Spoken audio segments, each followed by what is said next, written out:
Hello there and welcome. My name is Cindy Benson. I am a livestock guardian dog training specialist and the author of an online course that I'm very proud of called From Novice to Expert, Learn to Nurture and Train Livestock Guardian Dogs. From within that course, I am able to support my students by evaluating videos and by answering questions. And I have a student that I have been working with over the last couple of months or so that started the course and reached out to me before these pups in the photo arrived, and then has allowed me to stay involved over the last couple of months as the pups have been living with her. She sent me an email that had lots of questions, and what I find, and I have permission to share this with you, what I find is that a lot of the questions that people have commonality to them. I can answer her questions just to her, and that will benefit her. But if I answer them this way in a video and share it, then her questions can provide some learning opportunity for other people, and not just her. So I am grateful to her for allowing me to take her personal email to me and questions and let me spend a minute and take a look. So these two pups are Maremma pups, male and female pups. These questions in this that we'll cover here today are mostly have to do with Ursa. She's the puppy on her back. These two pups are very different individuals. The male is steady and mindful, and the female pup is fast, a little bit unpredictable, a little bit feet, mouth everywhere, just a little more challenging dog at this moment. And so these questions are about her mostly.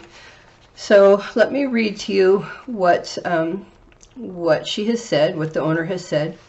She tells me the pups are in with the goats during the day, but not at night. They've been pretty amazing, but for one thing. The goats are used to dogs, so the transition was pretty simple. We moved the elder dogs to the less secure pasture, and they are happy there. Less of an escape risk, she's talking about having the adult dogs there and not the pups. The pups are closer to the house on 3 acres with 15 milker does and kids. After about a week, first 1, now 3 older does have demonstrated an intolerance of Ursa. They go after her. She snarls and barks and returns aggression if she can't escape them. Cosmo sees the doe's behavior and walks away. Ursa seems to make eye contact with them and wants to play, but they don't want to play. It's getting worse, not better.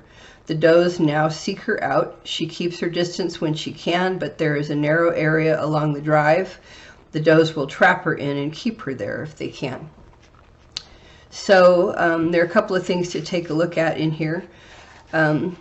My first thought in this is that these dogs are pretty young to be in with juvenile goats. I'm glad that it's working, but that isn't something that I would choose to do. And Allison is a experienced LGD owner, and so maybe this will work just fine for her, but it isn't something that I would be willing to do. The does changing their demeanor around these dogs has to do with what they are reading in the body language of the dogs. Ursa is being targeted because her body language worries the goats in some way. So they can be afraid of her, or they can ignore it and just roll with it, or they can take her on and back her off. And sounds like 1 doe started that, 3 does joined that. So whatever she's doing out there, whatever Ursa's doing, these goats, 1 and now more, have decided to target her and push back at her. It's nice that they're not afraid of her, although I wonder if their pushing back at her starts as a fear response for them. But one of the things that's true in putting dogs with livestock is that the livestock needs to be trained first, or is being trained while the dogs are there. And one of the ways that I learn if my dogs are getting into trouble with the livestock, if I've given them too much responsibility, if the livestock are starting to be uneasy about them, is to see it in the body language of the livestock. So these does that are targeting this dog are not comfortable with the way she's moving and the way she's behaving around them. She is a 5-month-old dog, I think, maybe 7-month-old dog. These are young dogs. This dog is busy and challenging in this new environment without being around goats. Now being in with the goats, she is confusing the goats and now being targeted. So she is in a bind. She is being faced with an untenable situation. She can push back. She can ask them for space, which is what the play bow behavior that Allison is describing is. That's a social communication to try to engage these goats. I don't have a crystal ball and I'm not watching it, so I can speculate about why she's doing it, but that's what that is. It's a social reach out on her part to these goats. So I will just, at this point, give some answers that I would have about this. So first of all, it's great that they're okay with the young goats, but I would be very mindful of that, and me personally, I wouldn't do it. Young dogs should never, ever, ever be with livestock that puts pressure on them. They should never be cornered, be pushed at, because of what they learn from that. It's very easy for young LGDs to learn that livestock is adversaries and not something to be nurtured. And an animal that's going to push on a dog can turn into an adversary rather than something to be nurtured by that dog really easily. Now, that can happen with one individual, or it can happen and be generalized. So if one goat corners this dog and won't let her, corners her and has her, she may learn to not appreciate that from that one goat, or she may decide goats are not great creatures. That isn't something an owner gets to decide. It's also something that once decided is very difficult to play back. So it's a big risk, and it's a risk that I would not take. So I do not think that this dog should be with those goats in a way that triggers the does or that corners her. So that might mean that she shares a fence line while the male dog is in with them. There are a number of ways to deal with this, and management of property and management of the population of goats is the key. But she should not find herself in this position at all anymore. It's dangerous for her future as learning to be a nurturing, trustworthy LGD. So there's that part. She says, Allison says, Ursa is still jumpy and mouthy on my hands. So first I want to talk about why this dog is doing that. Anytime you're looking at a behavior from a dog and you don't want to see it, you need to look at what the dog is trying to gain with that behavior and how you can meet that need for the dog in a way that is more appealing to you. So if she's mouthy and she's fast and she jumps, it's because she's trying to engage socially. And that speed and what I know about these dogs tells me that there's a little bit of desperation to it. So for me, that is a dog that it's very critical to get out ahead of it and meet that dog's needs faster than she has the opportunity to put feet and mouth on. So it isn't a matter of trying to discourage the behavior. It's a matter of recognizing that as this dog is coming forward, there's a big look in her eyes and there's a lot of speed in her body, and without some kind of redirection, this dog is going to be feet and mouth. Well, that's a really easy thing to change. If you know it's coming, you can use your body, you can use a redirect, you can do any number of things to dissuade that behavior and then do something else. And here's an example. So I had a dog here, Atlas, he's in the course videos, who was very, very fast, and he was notoriously quick with his feet. He didn't put his mouth on me, but he'd put his feet up on my shoulder blades. front and back. So it was easy to anticipate. He's flying at me, and he's done it more than once, and so I know it's coming. So I would let him get within an arm's length or so away from me, and I would reach my left hand out and step to the right, and he'd glance at my left hand because it just showed up out of nowhere, which allowed me to step to the side of his body instead of the nose and front feet that are approaching me, put a hand on his shoulders and wrap around his body and pull him to me and cuddle the heck out of him. He had the opportunity then to have me be tactile with him and talk to him and play with him and engage him and meet his fast and rather desperate need to be engaged with me before he had a chance to talk to me in a way that I didn't want him to. So if a dog approaches more than once and can put feet and mouth on, that has to do with the timing of the owner and the tools that are being used to teach the dog a different way to ask for attention. So it isn't something to avoid, it's something to teach. Redirecting a dog, as I did with Atlas with my left hand, is only going to work if it's immediately followed with something that the dog wants even more than to put the feet and mouth on me. So it isn't enough to redirect. If you're going to interrupt a behavior that the dog wants to do, in order for the dog to be happy about what you've redirected him to, it has to be a really big deal to him. It has to be a win. If it's just that you step to the side or you move away or whatever,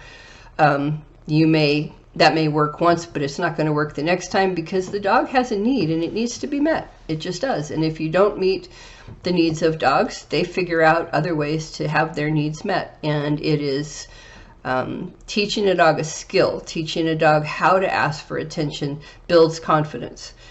Interrupting a behavior that you don't want and not building a skill creates insecurity. And in this case, with feet and mouth, it creates more of those behaviors faster, more often, with more investment, because there's a desperation to it and there's an expectation from the dog that as she comes running up, what she needs is not going to be immediately given. So more than once has to do with the skills of the owner need to be tuned up, and the timing needs to be tuned up so that the dog learns very quickly that her needs will be met and how you want that behavior to happen. And that is a skill to be built rather than a behavior to avoid. She says in this email, she has sticks about which she swings, and it says, I have sticks about which I swing in front of me. She now stops when I swing one time and walks at my side, but gets in one or two jumps to my chest and one mouthful of hand before that occurs. So we've just talked about if that happens, that it has to do with the timing of the owner and not on the dog at all. The dog has dog language, and she doesn't know what people language is unless people teach it. And Allison is talking about swinging sticks in front of her. This comes from a conversation that I had in one of the live Zoom sessions, I think. When dogs come to me here for training, they almost always talk with their mouths and their front feet. It's often one of the frustrated things that owners tell me about. So almost always I have to reteach this. When I teach it, I build the skill. I teach the skill. I teach the dogs to walk by my side. I teach them how I want them to interact with me. Once those skills are established, once those dogs really understand it, I have taken to doing things like, the first time I did it, I took my shirt off and waved it back and forth in front of me. If I'm holding a feed pan, I move it around in front of me, or if I'm carrying a bucket, I move around in front of me. Because there's no way to approach me from the front, these dogs that have good skills and know where reinforcement will come from, they will move to the side of me or out in front of me and go about their business. If they move to the side of me, I reach down and cuddle the heck out of them. They don't walk next to me and have me not reinforce that, because I want that to happen over and over. I teach my dogs a cue, verbal cue, let's go, which means get in front of me and go out and go to work, go own the real estate. When they do that and I'm with them, if they turn away and they go to work, I verbally mark that, verbally reinforce it, get a really happy tone in my voice and tell them how wonderful they are as they go off. So I am meeting a social need using a skill that I have built before that they know and have strong reinforcement history with. So where Allison has gone with this, I wouldn't use a stick because a stick looks like a weapon and it's too easy for a person to perceive it as a weapon also. I would use only something that is naturally occurring in the life of the dog. So I would use a piece of clothing, I would use a bucket, I would use a feed pan, because those things show up in the real world. They aren't brought into the real world as a tool to get a dog to back off. That isn't the same thing in my mind. I just don't think that's a good idea. So so this dog, who's fast and busy, is showing insecurity. She's showing insecurity in the way that she's interacting with the goats, and they don't appreciate it. So what this dog needs is have her confidence built, and that is a skill that comes by teaching skills and reinforcing skills, because she is who she is. It's probably appropriate. If she were mine, I would separate those two dogs and I'd work with her. I would keep the other dog just on the other side of the fence, and I would work closely enough to the fence that I could reinforce both dogs. I don't want her to feel like there's any kind of strain by having her be separate, and I want the male dog that's on the other side of the fence to know that he can stay and be engaged, and if he does, that he'll get snacks and he'll get reinforcement from me, and if he loses interest and goes back to work, then he can do that, and that's his choice. So this little upside down dog needs some extra TLC and some extra skill building at this point in her life, and she needs to get it or she's going to be a problem. Allison says, I have not physically separated them to work with them or handle them. I am such a game changer. Number one distraction. So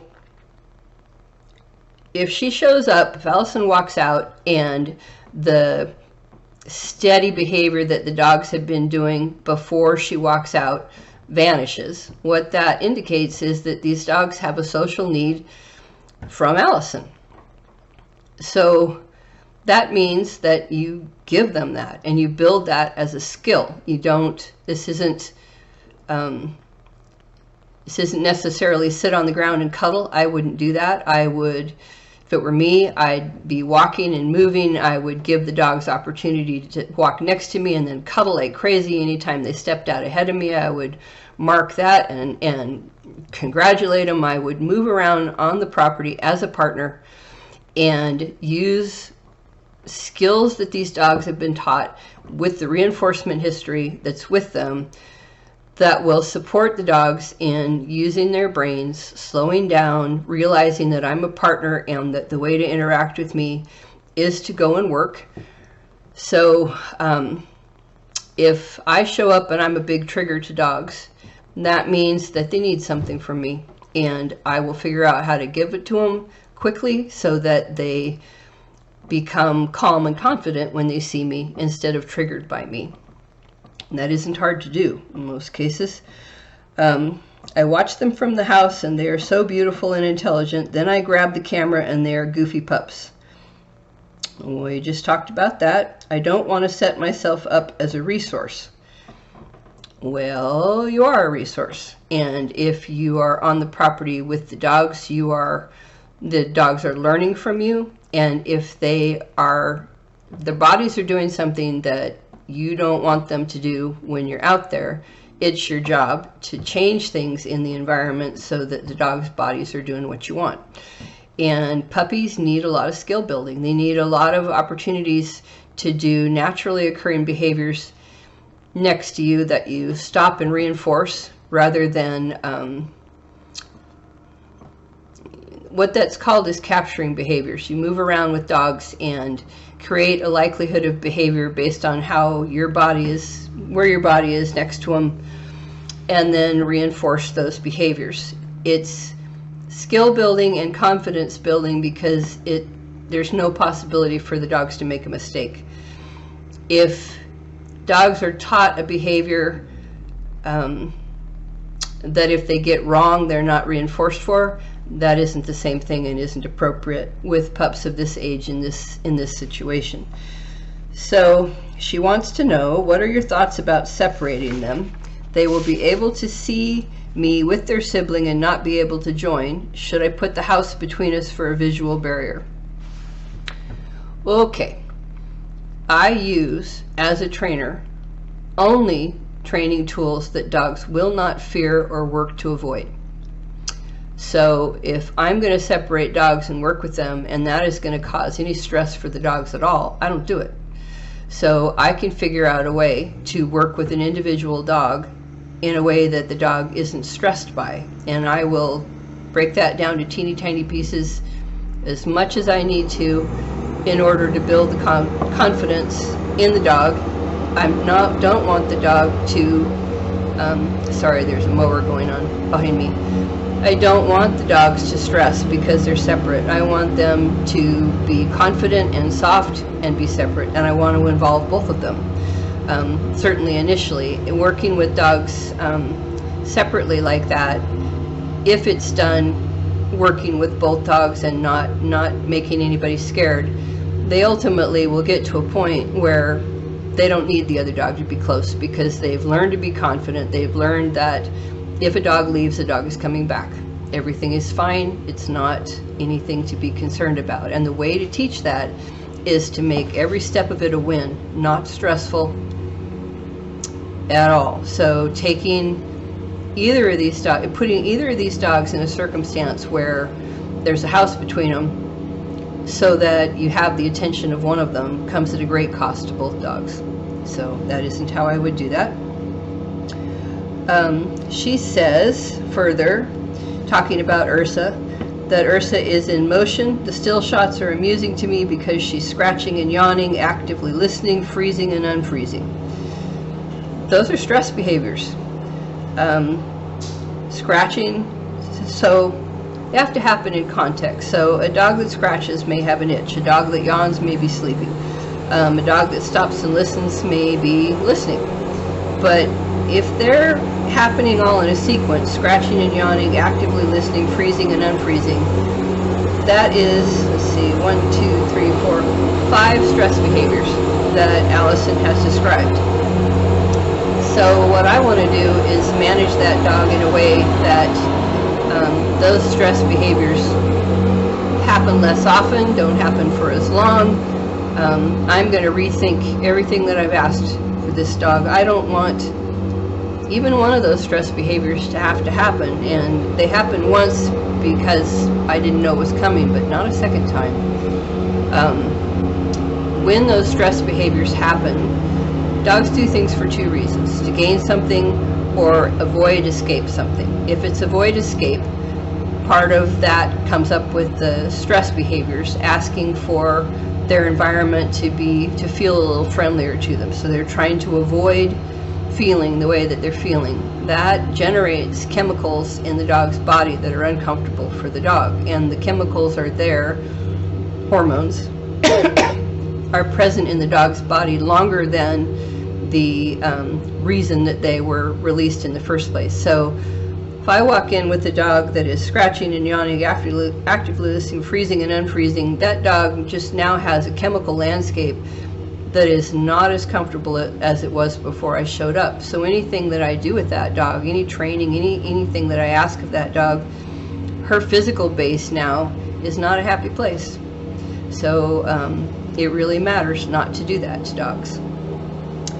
So Allison says, in the video she attempted to walk with Miss Ants in her pants 50 feet and stopped. She's not going to move for me, so I know I need a motivator. So what she did was walk back towards the other dog, and the dog came back. if a dog is not going to move, there's a reason. And if I am moving in a way that I'd like the dog to come with me and they don't, my immediate response is going to be to go right back next to that dog, cuddle up with that dog, and then maybe take one step and see if the dog is inclined to walk with me.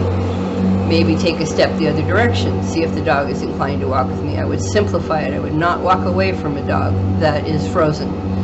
I would make it easier, make it safer. I might entice the other dog to come closer and then see if the pair of them can move. But I would not encourage a dog to move somewhere that they're not comfortable with moving unless they choose to, and not in desperation. It's moving towards the male dog because the male dog is going to get some attention,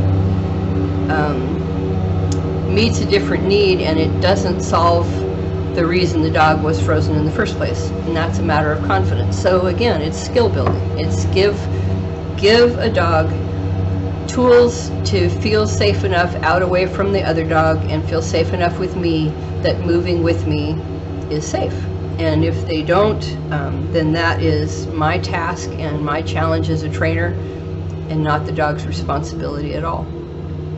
So my point in all this is to look for the reasons behind why dogs do what they do. The biggest issue with that is to look at the dog's body, make a change, and see what the dog's body does. Knowing why dogs do things and thinking of it as emotions is a dangerous thing, slippery slope, because you can't really know what a dog's emotions are. The dog's body can be an indication of how the dog is feeling, certainly, and if you train looking at the dog's body, make a change, look at the dog's body again, you won't be wrong. You won't, it's not guess. Emotions are guesswork, bodies are for real, and behavior is movement, it is not emotions. So think about what a confident dog's body looks like. Soft, happy, eyes big, tail wag, rounded, and anything that, for me, back to me, anything that I do around dogs, that's the posture I want to see in the dog's body. Because if it's not there, I mean, it probably was there before I showed up, right? So if I show up and that posture changes, that's a lot of feedback for me about how big an ask I've put on the dogs. What did I add in the environment that made the dog tense up, look whatever. I want to change the way I interact with the dogs so that their bodies always look soft and confident. And that is my task as a trainer, as an owner. It's a compassionate response to dogs. So the expert in all of this is the dogs. They are without guile. If you look at what their bodies are doing and you make changes based on that, you won't be wrong. It seems it's pretty simple if you reduce it down to that. Anybody that's watching this that isn't a student in the course, and again, I'm sorry for the mower in the background. The course teaches a lot about how dogs learn, how dogs think, why they do what they do, and training responses that can be appropriate for that. So I hope that if you aren't a student in the course, you'll consider taking advantage of that. I'm really proud of that course, and I'm really pleased with what it's doing for students, and including my ability to answer questions for Allison in this way. So I hope this has been helpful to you. Thanks for checking it out, and see you down the trail.